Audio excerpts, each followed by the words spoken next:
All right, some interesting pieces to show you. Okay, all right. Oh boy, okay, this was just rainforest. I love it. It's always a good celadon to put on this sort of thing. And this was, it was kind of weird. I've used kimchi and then I put a light flux over it. Little bowl. Yeah, I was just experimenting to see what would happen. Actually, I put weeping plum first, just one coat, because I had some left in the bottle. Then I put a coat of kimchi because it's one of my newer pink glazes. I haven't had some great success with it, but I thought it just a little bit pink, and then a light flux on top. Just an experiment. There you go. Okay, a few things to show you. I did this large mug, sort of a beer stein I was thinking, so I wanted it blue. That's just blue red tile, and then I put sapphire float and then indigo float over top for dripping on the top third or so. Drippy, drippy. There you go. Nice big mug. And okay, hooray, this is different. Okay, Aurora green. It's that Mako one with crystals in it. And the outside is green tea, which is the base of Aurora green, and smoke. I like it. Hey, I really like that. Well, I love green. So there's no texture on the inside, so I wanted that speckled sort of a look.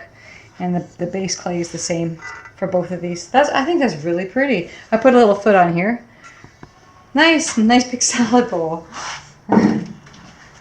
And okay, I went through a real vase making stint maybe 2 or 3 years ago. So this one was sitting in bisqueware for a long time. Okay, I put, for fun, a coat of Merlot and then a coat of blue retile, and then dripping over the top a whole lot of sapphire float.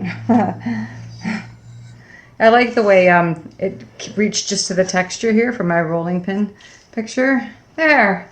I just couldn't decide for years what to put on it. Oh, and then I have some glazes in my buckets that I started with Tucker's brand. It's just a bunch of glaze left over. So I just dumped it in the inside so I wouldn't waste some of my more expensive Amico. And that's just sapphire, floating sapphire swirl it's called, but it's just a coat to make it waterproof and sealed. Nice.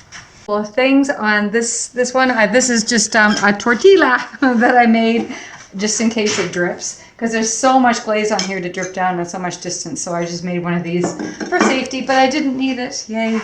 This is Storm, Celadon Storm, Amico. Again, same rolling pin as this one. You just can't go wrong with Celadons there. Oh, you know what I did? I put some of the June bug on it, which is an Amico I just put around the edge, and I wasn't happy with it. So last opening, I showed you the blue. I just redid it with another coat of the Storm on the edge, and I like it better.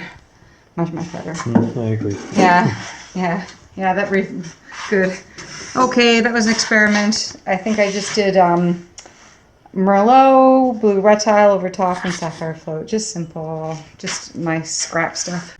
Okay, I want to show you this first before I show you what I made there. I make a whole bunch of these. They sell really easily. There's clay on it.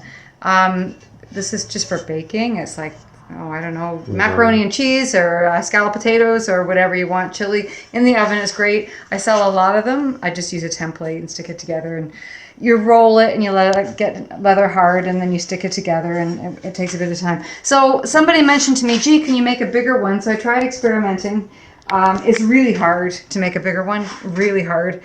I just experimented with this one. It's massive, and as a result, it's really hard to keep the edges up straight. So I just dipped this again. Ooh, it's so light. Oh my goodness.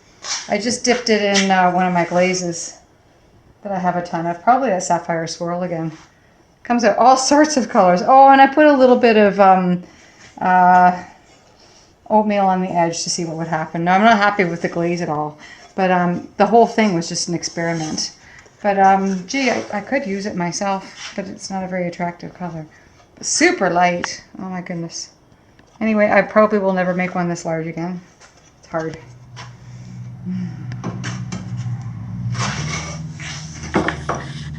Okay, last layer.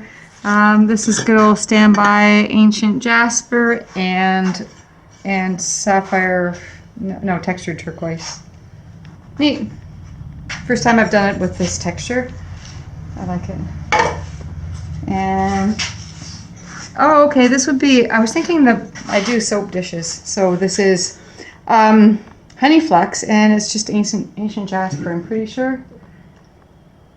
Yeah, I love that look. That's really, oh, you know what? It's deep fire brick and ancient jasper. Oh, that's gorgeous. We do that again.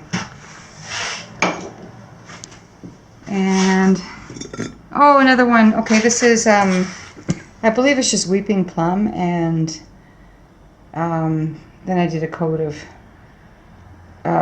pink opal for sure. I'm thinking I put another one in there too. Oval. I probably didn't write it down. I remember doing Weeping Plum and pink opal, and I think there's something else on top. That's fine. Oh, I like it actually. Yeah. And last one. Oh, yeah, you gotta have one crawl, don't you? That is just Storm. I'll just patch that up and refire. Nice. That's it. Yay. So, my favorite is this one. I love that.